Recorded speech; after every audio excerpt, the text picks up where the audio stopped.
Well, President-elect Trump is moving fast when it comes to appointing top positions. You know, this is a big contrast from 2016. If you remember back then, he didn't have a transition team, and he essentially said, transition team, I'll figure this out. And it was kind of a chaotic process. Not this time. He's made some important selections and getting the approval of a lot of Republicans out there, including Florida Senator Marco Rubio for Secretary of State. Rubio would make history. He would be the first Hispanic ever appointed to that job. He brings credentials as a member of the Foreign Affairs Committee, and he is very outspoken on issues involving China, Iran, and, of course, Cuba, where his family's from. There's also Trump naming Congressman Michael Waltz, who represents Governor DeSantis' old congressional district on the East Coast from Jacksonville down to Daytona, as the National Security Advisor. He will be the first Green Beret selected to that job. A couple of things. I like the speed at which Trump is making his appointments. I think there needs to be a cutoff, let's say 6 p.m., because I can't stay up all night, as these reports keep coming in. I mean, it's really impacting your life in a really negative way. Yeah. Slow down. There's got to be a cutoff. Just save it for the morning. He doesn't sleep. From what I've heard, he does not sleep. No, it was all night. We were getting reports of this one and that one. The Rubio news, that came in pretty late last night. Yeah. And then also Kristi Noem, Department of Homeland Security Secretary. I guess he wanted somebody tough and ruthless, and she certainly is that, as she murdered dogs. So, I don't think anybody's going to want to mess with us. Quite with the her. credentials there. Yeah, with her at the helm of the Department of Homeland Security. But going back to the Rubio pick, look, I don't think Rubio and Trump have the exact same worldview, but I think they're very much aligned on a few key issues, and there seems to be a theme here with these national security picks. They're very much aligned with China, with Iran. I think Rubio, obviously, like you mentioned, he's very outspoken about Cuba, Venezuela, those kinds of issues as well. And Michael Waltz, he's another one, very much in line with Trump's views on China, on Iran. Elise Stefanik, who's going to be the ambassador to the UN. Let me tell you what, there's a lot of anti-Semitism within the United Nations. Did you watch her at that hearing with those college presidents dealing with anti-Semitism on campus? No, I'd like to see her walk into the UN and do that to all of them, and she might.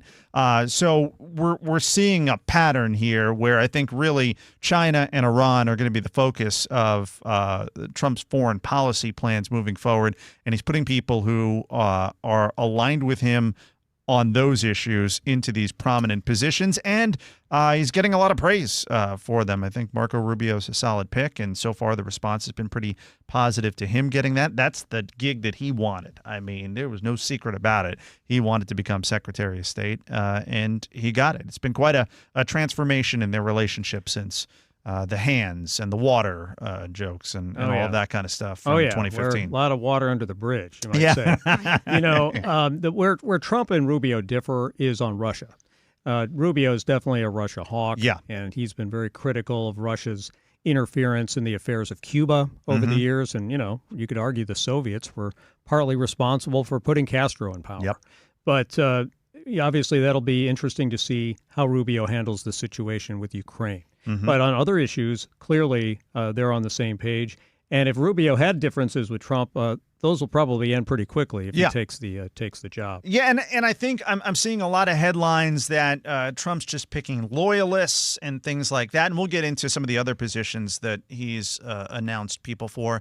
But I don't view Rubio or Waltz as Trump loyalists. I view them as being aligned on important foreign policy issues, but I don't view them like some of these other figures, where it's just anything Trump says goes. I mean, I think they'll respect his agenda and work to enact it, but some blind loyalty to Trump, I don't see that.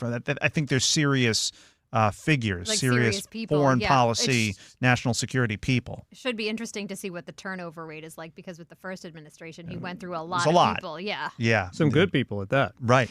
President Biden and Vice President Kamala Harris appeared in public together for the first time since Harris's crushing loss to President-elect Trump. It was a joint visit to Arlington National Cemetery for a Veterans Day event. They participated in a wreath-laying ceremony ahead of the retiring president's remarks. And there was the former Democratic nominee looking on from the stands next to First Lady Jill Biden on her left. Yeah. Neither looked happy at all. No. Icy relationship there between Jill Biden and Kamala Harris. Biden's just getting all of this stuff out of the way. The awkward meeting with Harris yesterday. He's got Trump tomorrow, which should be interesting at the White House.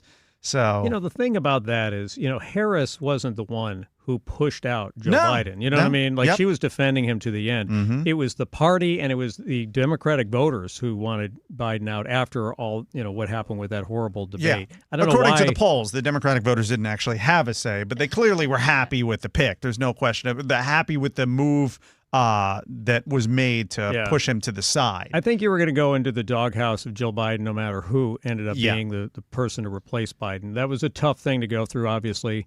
And look, Biden remains the only one to defeat Trump. Mm-hmm. So, they're going to have that when they retire. And Harris also, and we've talked about this as perhaps being one of the key reasons why she lost. She didn't distance herself from President Biden all that much. No, she didn't really she wouldn't say anything bad about him, where it might have been in her best interest to say something bad about him. It's tough, though, when you're the vice president. Yeah. How do you have any credibility saying bad things about the person you've been defending the whole time you've been in office?